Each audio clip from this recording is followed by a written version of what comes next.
என்ன பாப்பா? எனக்கு லட்டு வாங்கி தரீங்களா? எப்போ பார்த்தா லட்டா? லட்டு ரொம்ப ஸ்வீட் ஆச்சுப்பா. சரி, அம்மாவுக்கு அவள் வாங்கிட்டு வந்து கொடுத்துருக்கேன். அவள்ல லட்டு நல்லா இருக்குமா? தெரியல, அம்மாவுக்கு ஏதாவது டிஃப்ரெண்ட்டாக செஞ்சு கொடுக்க சொல்லுவோம். என்ன பாப்பா? அப்பா, அவள் வாங்கி தந்தாங்களா, அதில் லட்டு பண்ணி தரீங்களா? அவல்ல லட்டா? ஓகே, இன்னைக்கு நம்ம அவல் லட்டு ரெசிபி தான் பார்க்க போகிறோம். கடாயில் கொஞ்சம் நெய் ஊற்றிட்டு அவல் வாங்கியிருக்கேன். அதை முத நாளே ஊற வச்சு நல்லா அலசி காய வச்சதை வறுத்து எடுத்துக்கிறேன். இதோட இப்போ நம்ம நாட்டு சக்கரை சேர்த்து செய்ய போகிறோம். முந்திரி பருப்பையும் நெய்யில் நல்லா வறுத்து எடுத்துக்கோங்க. தேங்காயை துருவி அதையும் நெய்யோடு சேர்த்து நல்லா வதக்கிக்கோங்க.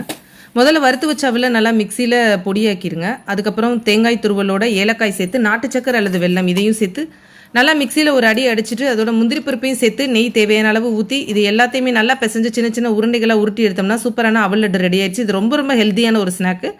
குழந்தைங்கலேருந்து பெரியவங்க வரை எல்லாருமே சாப்பிடலாம். ஈவினிங் ஸ்நாக்காக இதை வாரத்தில் ஒரு நாள் செஞ்சு சாப்பிட்டா ரொம்பவே ஹெல்த்துக்கு நல்லது. சூப்பரான அவல் லட்டு பாப்பா. அம்மா, அதுக்குள்ளே ரெடி பண்ணிட்டீங்களா? சூப்பர்.